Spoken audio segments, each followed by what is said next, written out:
20일 목요일 새벽 기도회 시작하겠습니다. 사도신경으로 신앙 고백 드립니다. 나는 전능하신 아버지 하나님 천지의 창조주를 믿습니다. 나는 그의 유일하신 아들 우리 주 예수 그리스도를 믿습니다. 그는 성령으로 잉태되어 동정녀 마리아에게서 나시고 본디오 빌라도에게 고난을 받아 십자가에 못 박혀 죽으시고 장사된 지 사흘 만에 죽은 자 가운데서 다시 살아나셨으며 하늘에 오르시어 전능하신 아버지 하나님 우편에 앉아 계시다가 거기로부터 살아있는 자와 죽은 자를 심판하러 오십니다. 나는 성령을 믿으며 거룩한 공교회와 성도의 교제와 죄를 용서받는 것과 몸의 부활과 영생을 믿습니다. 아멘. 찬송가 382장입니다. 382장입니다.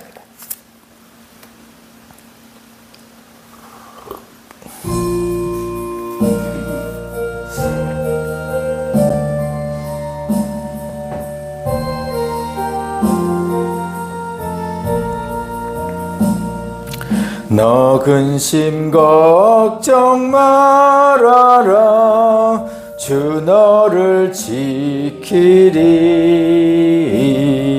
주 날개 밑에 걸어 주 너를 지키리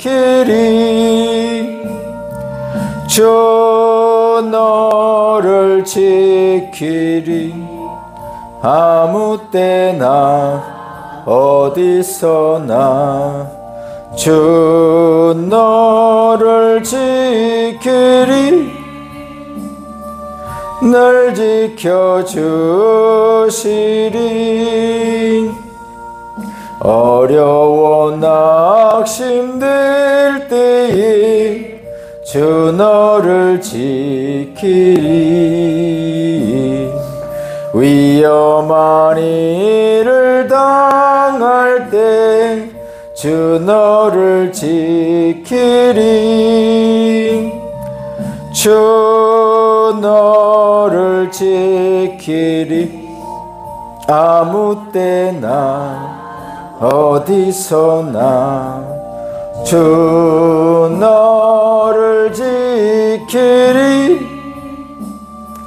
늘 지켜주시리 너 쓸 것 미리 아시고 주 너를 지키리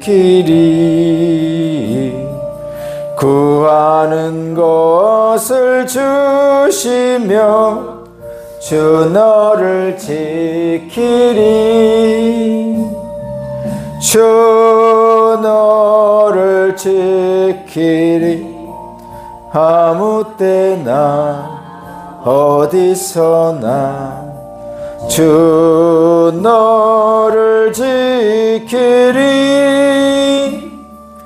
널 지켜주시리 어려운 시험 당해도 주 너를 지키리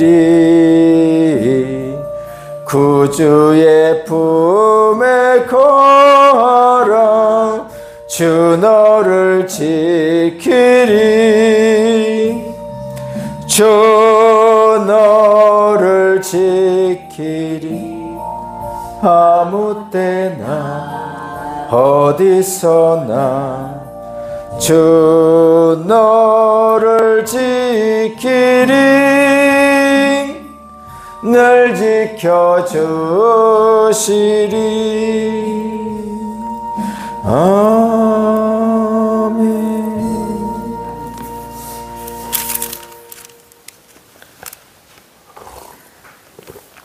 오늘 신 하나님 말씀은 여호수아 6장 15절에서 27절입니다.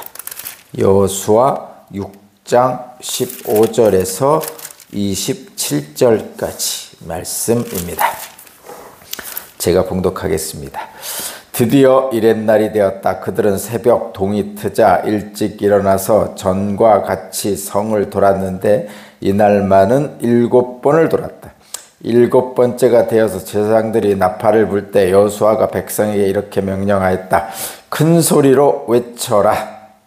주님께서 너희에게 이 성을 주셨다. 이 성과 이 안에 있는 모든 것을 전멸시켜서 그것들을 주님께 제물로 바쳐라.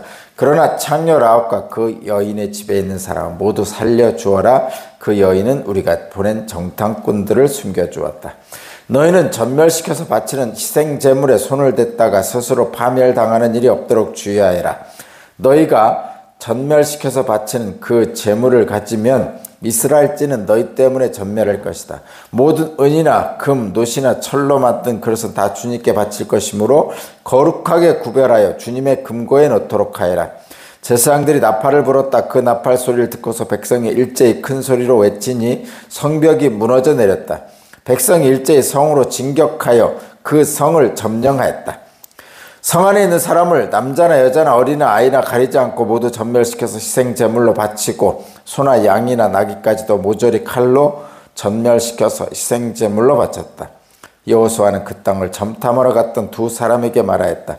그 창녀의 집으로 들어가서 너희가 맹세한 대로 그 여인과 그에게 딸린 모든 사람을 그곳에서 데리고 나오너라. 정탐하러 갔던 젊은이들이 가서 라합과 그의 아버지와 어머니와 오라버니들과 그에게 딸린 모든 사람을 데리고 나왔다. 라합의 식구들을 모두 이끌어내어 이스라엘 진 밖으로 데려다 놓았다. 그리고 그들은 그 성과 그 안에 있는 모든 것을 불러 태웠다. 그러나 은이나 금이나 노시나 철로 만든 그런 말은 주님의 집 금고에 들어놓았다. 여호수아는 창녀 라합과 그의 아버지 집과 그에게 딸린 사람을 다 살려주었다. 그에게 딸린 사람을 다 살려주었다. 라합이 오늘날까지 이스라엘 백성 가운데 살고 있는데 그것은 여호수아가 여리고를 점탐하도록 보낸 사람들을 그가 숨겨주었기 때문이다. 그때 여호수아가 이렇게 맹세했다. 이 여리고 성을 일으켜 다시 세우겠다고 하는 자는 주님 앞에서 저주를 받을 것이다.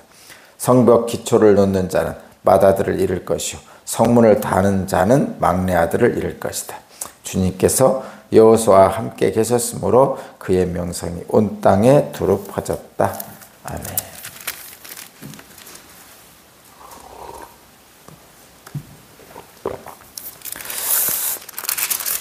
네, 먼저 광고 드리면 내일 새벽은 각자 기도합니다. 그리고 내일 저녁에는 자녀를 위한 심야 기도회가 있죠. 그것은 그대로 진행합니다. 그리고 자녀를 위한 심야 기도회를 한 다음 날 새벽은 없죠. 그래서 내일 새벽, 모레 새벽은 각자 기도하고요. 주일 새벽에 뵙겠습니다. 금요일 날 하는 금요 심야 기도회는 합니다. 네. 오늘 본문 말씀의 제목은 순종의 역사 두 번째입니다. 순종의 역사 두 번째입니다. 여리고를 점령하는 장면이 있죠. 그래서 어제 이어서 오늘 여리고를 점령하는 장면인데 어제의 내용은 여리고를 점령함에 있어서 총 7일이 걸리는데 첫 번째 날부터 6번째 날까지는 여리고 성을 한 바퀴씩 도는 것이죠. 선발대 군인, 그 다음에 제사장들의 나팔, 그리고 언약궤, 그리고 후발대 군인 이렇게 해가지고 백성들이 한 바퀴씩 6일 동안 돕니다. 나팔 소리 외에 다른 소리는 들리지 않고 그저 도는 거죠. 그리고 마지막 7번째 날에는 아침에 일찍 일어나서 똑같이 도는데 7바퀴를 돕니다. 그리고 마지막 7바퀴째 돌 때 나팔 소리와 함께 온 백성들이 다 소리를 지르면서 여리고 성이 무너지게 되죠. 그리고 들어가서 점령하는 거죠. 오늘은 그 7번째 날이고 7번째 바퀴를 도는 그런 날입니다. 7번째 날은 심판과 구원의 현장입니다. 순종의 역사 첫 번째인 어제는 가데스 바네아스의 불순종을 회복하는 순종의 역사를 이루어서 가나안 땅을 점령하러 올라가는 백성들의 모습을 보여주는 것이고, 오늘 7번째 날에는 그 순종의 역사가 현실이 되는 모습을 보여줍니다. 순종하면 여리고성이 무너지고요, 결국 여리고성을 차지하게 되는 역사를 이루게 되죠. 7번째 날이 왔다고 합니다. 15절을 보면 드디어 이튿날이 되었습니다. 그들은 새벽 동이 트자 일찍 일어나서 전과 같이 성을 돌았습니다. 다만 한 바퀴 도는 것이 아니라 이번에는 7바퀴를 돌았습니다. 그리고 7바퀴째가 되어서 제사장들이 나팔을 불 때 여호수아가 백성에게 명령하였는데, 큰 소리로 외쳐라. 주님께서 너희에게 이 성을 주셨다. 그리고 계속 여호수아는 말합니다. 이 성과 이 안에 있는 모든 것을 전멸시켜서 그것을 주님께 제물로 바쳐라. 그러나 창녀 라합과 그 여인의 집에 있는 사람은 모두 살려주어라. 그 여인은 우리가 보낸 정탐꾼들을 숨겨주었다. 너희는 전멸시켜서 바치는 이 생제물에 손을 대까지 스스로 파멸당한 일이 없도록 주의하여라. 너희가 전멸시켜서 바치는 그 제물을 가지면 이스라엘지는 너희 때문에 전멸할 것이다. 모든 은이나 금, 놋이나 철로 만든 그릇은 다 주님께 바칠 것이므로 거룩하게 구별하여 주님의 금고 안에 넣도록 하여라. 아멘. 이것이 하나님이 여호수아를 통해서 이스라엘 백성들에게 하는 말씀이죠. 두 가지를 우리에게 보여줍니다. 첫 번째는 전멸시켜라. 개역개정에는 진멸시켜라 이런 거죠. 두 번째는 라합에 관련된 사람들은 살려두어라 이런 표현이죠. 모두 전멸시키는데 라합과 관련된 사람들은 살리라는 거죠. 이것은 심판과 구원입니다. 심판은 바벨탑도 그렇고 소돔과 고모라도 그렇고 그 전에 있었던 노아도 그랬고 전멸시키는 거죠. 살아있는 모든 것은 전멸시킵니다. 그리고 생명 아닌 다른 것들, 말하자면 물건, 은, 금, 놋, 철 뭐 이런 그릇들은 다 하나님의 것이니까 본래 하나님에게 돌아가는 것이죠. 그러니까 이 세상, 하나님이 창조한 이 세상에서 생명 있는 것들은 다 죽습니다. 그것이 심판이고요. 그리고 생명이 아닌 것들은 다 본래 하나님 것이니까 하나님께로 돌리는 것이죠. 다만 심판을 당하지 않는 사람들이 있는데, 노아의 시대에는 노아와 그의 가족과 동식물들이 있었고, 소돔과 고모라는 완전히 다 멸망하고 룻과 그의 자녀들 있었죠. 그런 것처럼 심판과 구원의 역사는 동일하게 이루어집니다. 그래서 이 여리고성에 대한 이야기를 하면서 진멸시켜라, 전멸시켜라, 그것은 심판에 대한 이야기입니다. 심판은 철저합니다. 심판이라는 것은 그런 겁니다. 하나님을 떠난 불순종한 죄악에 가득한 세상을 멸절시키고 다시 하나님께서 창조하셨던 아름다운 세상을 회복시키는 일입니다. 노아가 그랬고 소돔과 고모라, 노아의 시대가 그랬고 소돔과 고모라가 그런 것과 마찬가지입니다. 그래서 여기에서는 이렇게 생각하면 안 됩니다. 어떻게 모든 생명체를 다 죽이느냐, 어린아이까지 죽이느냐, 심지어는 동물들까지 다 죽이느냐, 이렇게 생각하는 것은 옳지 않은 거죠. 왜냐하면 노아의 시대를 상상해 보세요.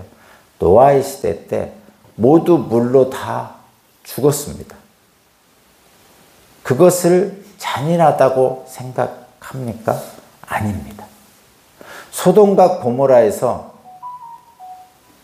룻과 그의 딸들 외에는 모두 다 죽었습니다.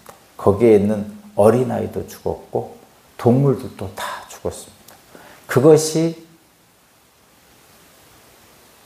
옳고 그름의 문제가 아니라는 얘기입니다.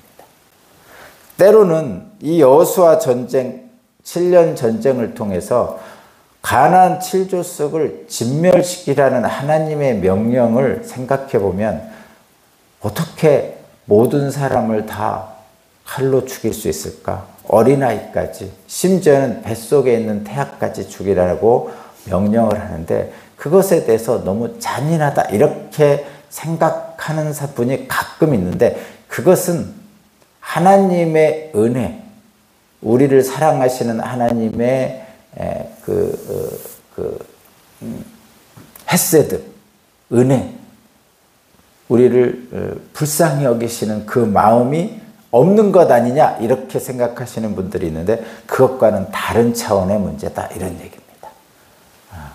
그래서 여기서 얘기하는 여리고 가나안 땅에 대한 전쟁 속에서 나타나는 이 진멸하라는 용어는 심판과 구원이라는 분명한 구별이 있음을 기억해야 됩니다. 심판은 노아의 시대 때 물로 심판하고 소돔과 고모라에서 불로 심판할 때는 모든 생명체를 다 죽이는 것이죠. 어린아이고 뭐 태아고 이런 구분이 없는 겁니다. 불순종한 세상, 타락한 세상을 완전히 뒤엎고 새로운 세상을 창조하는 개념이기 때문에 여기에 어떤 불쌍함 또는 민망함 또는 잔인함 이런 감정을 섞일 수 없다는 뜻입니다. 다른 차원의 개념이다 이런 얘기입니다. 한마디로 말하면 하나님의 거룩한 전쟁이기 때문에 그렇습니다. 하나님의 거룩한 전쟁은 심판입니다. 계시록에 나오는 전쟁도 마찬가지죠.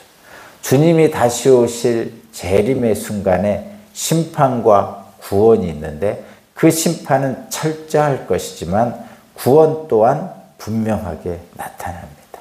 그것은 완전히 구별되는 것입니다. 어떤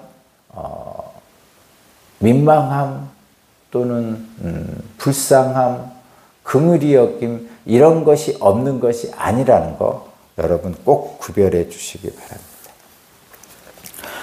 거기 보면 17절에 보면 진멸시켜라 이렇게 표현하고 하나님께 바쳐라 이렇게 표현합니다. 18절을 보면 전멸시켜서 하나님께 바쳐라 이렇게 표현합니다. 헬엠이라고 합니다. 이거를 헬엠, 진멸시켜서 하나님께 바친다. 이거를 헬엠이라고 합니다. 이것은 거룩한 심판과 구원을 나타내는 완전한 세상에 대한 회복을 선언하는 하나님의 뜻입니다. 우리가 이렇게 생각하면 됩니다. 거룩한 산제물로 우리를 제물로 바치는 것이죠. 우리의 과거에 걸어온 모든 것을 버리고 새로운 피조물로 거듭나는 것을 의미하죠. 그래서 모든 예배는 우리 자신을 거룩한 산제물로 바치는 온전한 예배, 합당한 예배, 영적 예배로 바쳐져야 됩니다. 그래야 우리가 새로운 피조물로 거듭나는 것이죠. 구원받은 백성으로 거듭나는 것입니다.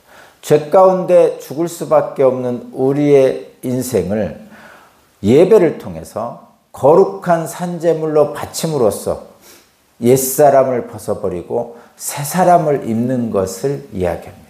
그것은 심판과 구원입니다. 옛사람에 대한 심판과 새사람에 대한 구원입니다. 그 예배를 통해서 새로운 피조물로 거듭나는 것입니다. 그것이 거룩한 전쟁, 하나님의 전쟁, 모든 것을 온전히 하나님께 바친 후에 나타나는 것입니다. 그래서 그 모든 것을 하나님께 온전히 바치는 것을 헤렘이라고 표현합니다. 히브리어로 헤렘이라고 표시하죠. 근데 그 모든 것을 온전히 바치는 그 헤렘 가운데 하나님의 은혜가 임하는데 그것을 헤세드다 이렇게 표현하죠.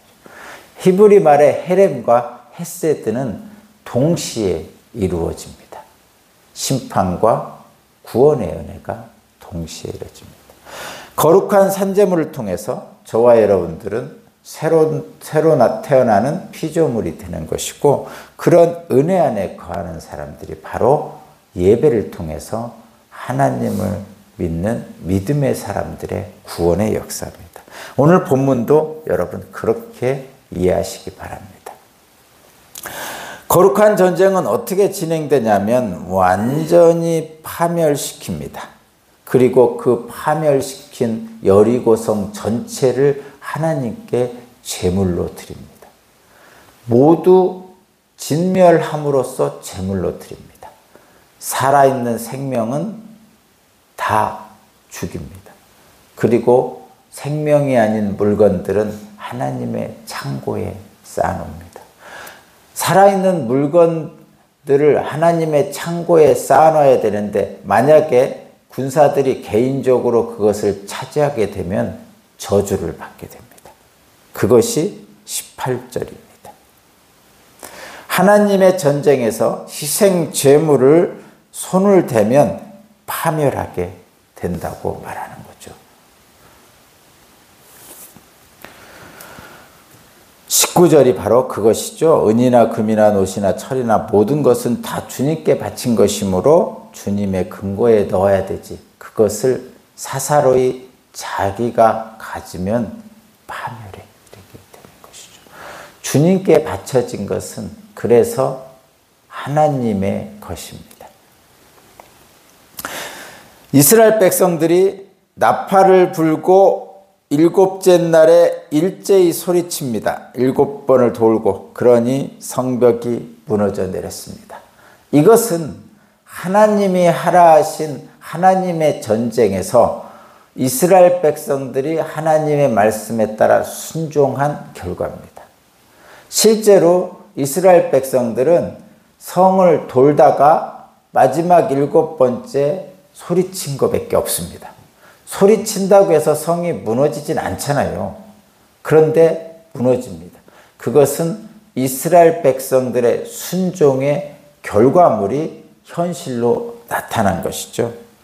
성벽이 무너지고 그 무너진 성벽 안으로 진격해 들어가서 점령하게 되는 겁니다. 그것은 바로 순종의 역사입니다. 하나님의 말씀에 따라 순종했더니 그 순종 그 자체가 이 땅의 현실로 나타나는 것이 여리고성이 무너지는 일입니다.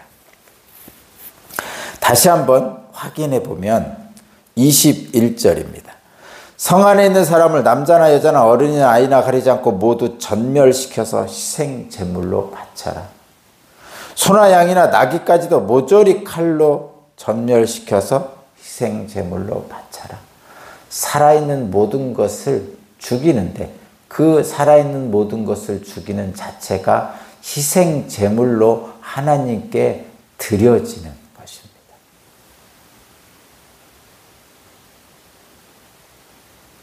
완전히 다른 세상을 새롭게 창조하시는 하나님의 역사입니다. 이것은 잔인하다는 것과는 전혀 다른 개념입니다. 그런데 놀라운 것은 모든 생명을 다 전멸시키는 과정에서도 살아나는 사람이 있는데, 그것이 바로 심판 가운데 나타나는 구원입니다.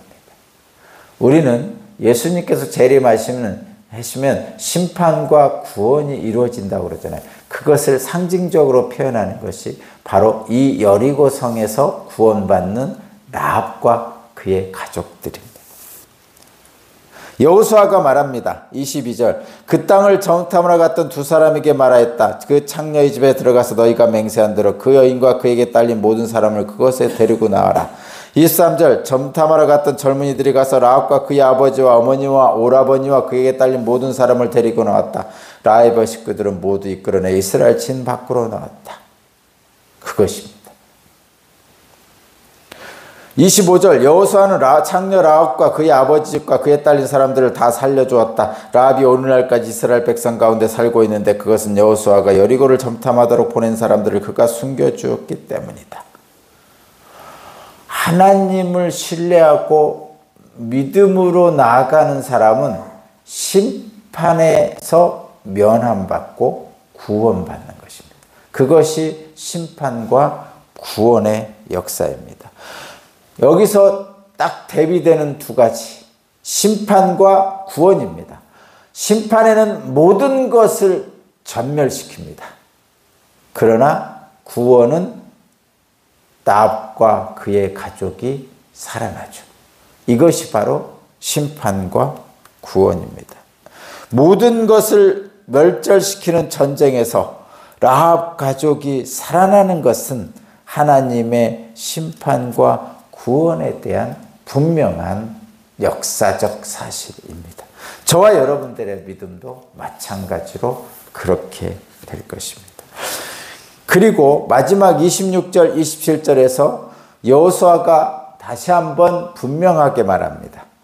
이 여리고성을 일으켜 다시 세우겠다 하는 자는 주님 앞에서 저주를 받을 것이다. 성벽 기초를 놓는 자는 맏아들을 잃을 것이요 성문을 다는 자는 막내아들을 잃을 것이다 라고 여리고성에 대한 하나님의 진멸, 심판을 분명하게 선언합니다. 하나님이 심판한 것을 다른 누가 다시 세울 수는 없습니다. 하나님이 무너뜨린 성을 다른 누가 세울 수는 없습니다. 하나님이 구원하신 생명을 다른 누가 해칠 수가 없습니다. 여리고성은 지금도 무너진 채로 남아 있습니다. 누군가가 그것을 다시 세운다는 것은 하나님의 명령을 어기는 것이므로 그 가정은, 그 사람들은 멸절할 것이라고 말씀하고 있죠. 그러나 다시 한번 분명하게 말씀드리지만 라합 가족은 구원받았고 그는 다윗의 선조가 되고 예수님의 선조가 됩니다. 믿음에 근거한 사람들은 살아날 것입니다. 그래서 우리는 분명한 기억을 해야 됩니다. 우리에게는 육적인 복과 영적인 복이 있습니다.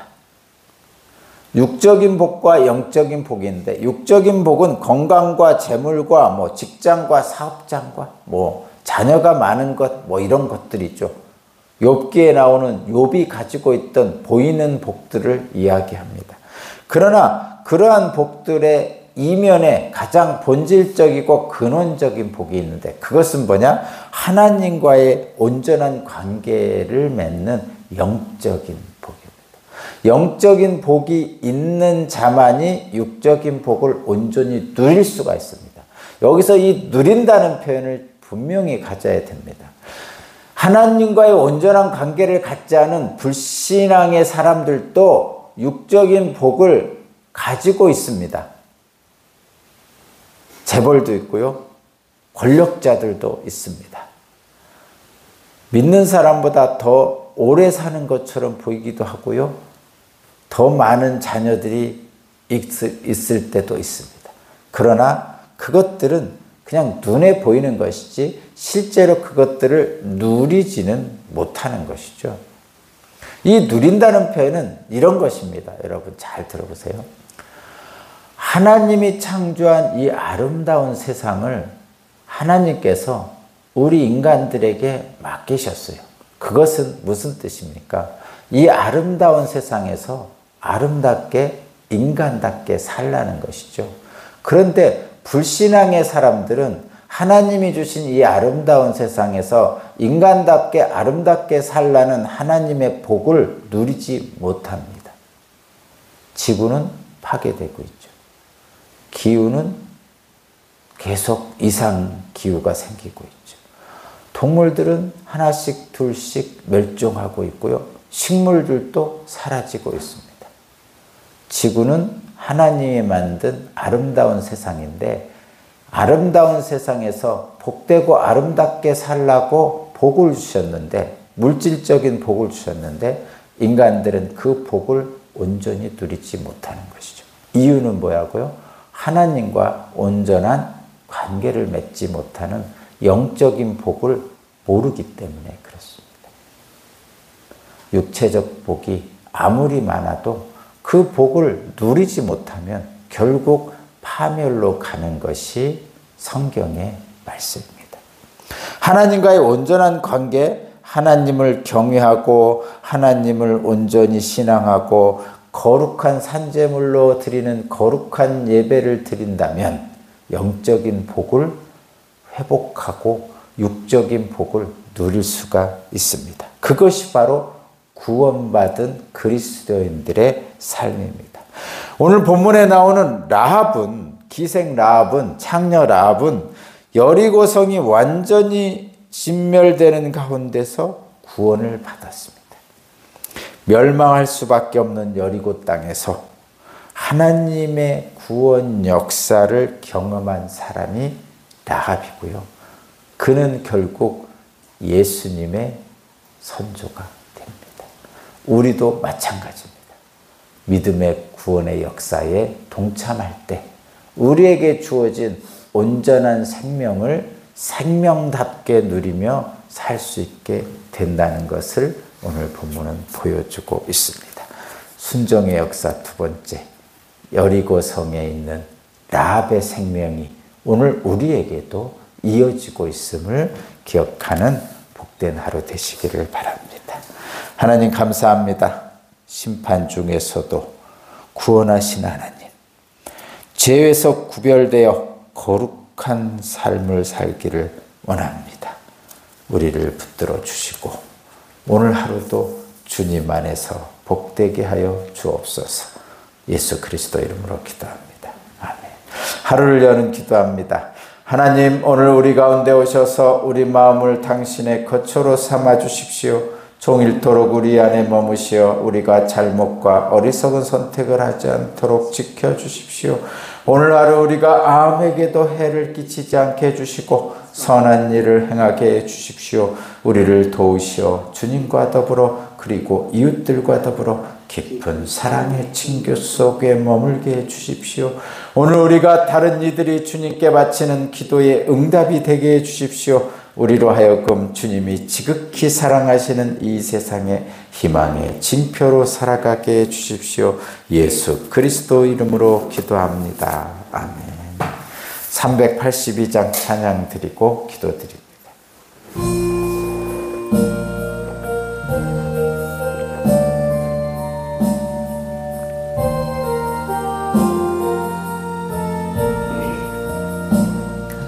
너 근심 걱정 말아라. 주 너를 지키리. 주 날개 밑에 거하라. 주 너를 지키리. 주 너를 지키리. 아무 때나 어디서나 주 너를 지키리. 늘 지켜주시리.